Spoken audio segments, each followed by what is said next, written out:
रसिक हो, मराठी रंगभूमीवर कार्टी काळजात घुसली हे नाटक तुफान गाजते। वसंत सबनीस लिखित या नाटकाला तब्बल 2 दशकानंतर अभिनेते प्रशांत दामले यांनी प्रशांत दामले फॅन फाउंडेशनच्या माध्यमातून पुनरुज्जीवित केलंय। नीता पेंडसे आणि पराग डांगे या कलाकारांच्या देखील भूमिका असून अशोक पत्की यांचं संगीत तर मंगेश कदम यांनी आगळ्या शैलीत कार्टी काळजात घुसलीचं दिग्दर्शन केलंय। आता येत्या शनिवारी म्हणजेच 21 नोव्हेंबर रोजी दीनानाथ नाट्यगृहात या नाटकाचा शतक महोत्सवी प्रयोग पार पडणार असल्याची घोषणा नुकतीच कार्टी काळजात घुसलीच्या कलाकार टीमकडून करण्यात आली। या नाटकातील आपल्या भूमिकेविषयी प्रशांत दामले आणि तेजश्री प्रधान यांनी राजश्री मराठी सोबत खास बातचीत केली। कलावंत म्हणून मला असं सांगावंसं वाटतं की कलावंत म्हणून मी बाप म्हणून काम करू शकतो। कसं आहे कसं आहे वेगवेगळ्या टप्प्यावर वेगवेगळ्या वयाच्या टप्प्यावर वेगवेगळे कामं करायची असतात। म्हणजे मी आज कॉलेज युवक करू शकणार नाही अशातला भाग नाही। म्हणजे मी असं लेखक असं म्हणू शकतो की हा 5 वर्ष नापास झाला आहे म्हणून कॉलेज वर्ष मी जाऊ शकतो कॉलेजमध्ये।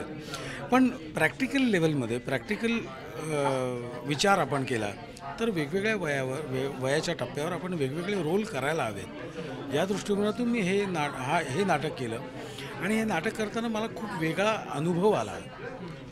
कारण मी स्वतः बाप आहे, मला 2 मुली आहेत, आता मी आजोबा पण झालेलो आहे। त्यामुळे प्रियकर, नवरा, बाप आणि आजोबा अशा 4 भूमिकातून मी माझ्या वैयक्तिक आयुष्यात ऑलरेडी गेलेलो आहे। त्यामुळे नाटकातला बाप आणि माझी वाक्य नाही, सबनीस काकांची वाक्य आणि माझी मुलगी नाही, सख्खी मुलगी नाही तर तेजश्री माझी मुलगी, हे जे कॉम्बिनेशन आहे हे आपल्या डोक्यात तुम्ही बसवलं की मग तो कॉम्प्युटर सुरू होतो की हे वाक्य कसं येईल, हे वाक्य कसं येईल।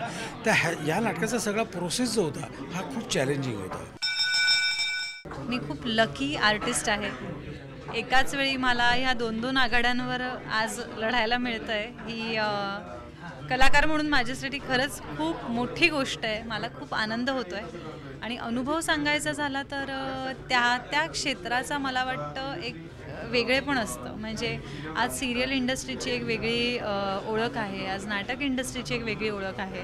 त्यामुळे या दोन्ही आघाड्यांवर जी काय मी वाटचाल करत आली आहे ना त्याबद्दल मला खूप छान वाटतंय। कुठेतरी सिरियल इंडस्ट्रीपेक्षा थोडंसं वेगळं काम असतं, आपण थोडंसं लाऊड रिॲक्ट होत असतो आणि ही प्रोसेस पण खूप छान शिकण्यासारखी आहे आणि मला वाटतं आय एम स्टील लर्निंग, माझी हळूहळू ती प्रोसेस चालू आहे।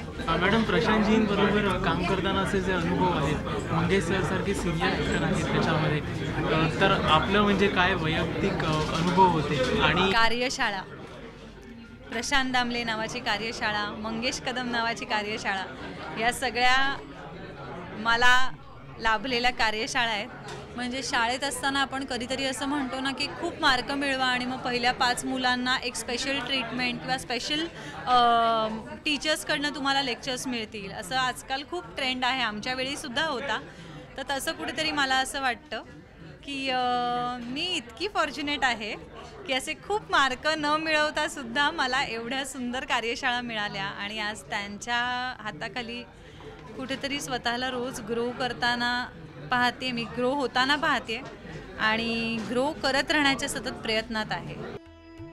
तर रसिक हो, हा होता आजचा नाट्यरंजनचा एपिसोड। आपल्याला आजच्या कार्यक्रमात दाखवण्यात आलेल्या प्रशांत दामले आणि तेजश्री प्रधान सोबतच्या गप्पा कशा वाटल्या हे या व्हिडिओच्या खाली दिलेल्या कमेंट बॉक्समध्ये लिहा। तसंच मराठी रंगभूमीवरील ताज्या अपडेटसाठी पाहत रहा राजश्री मराठी।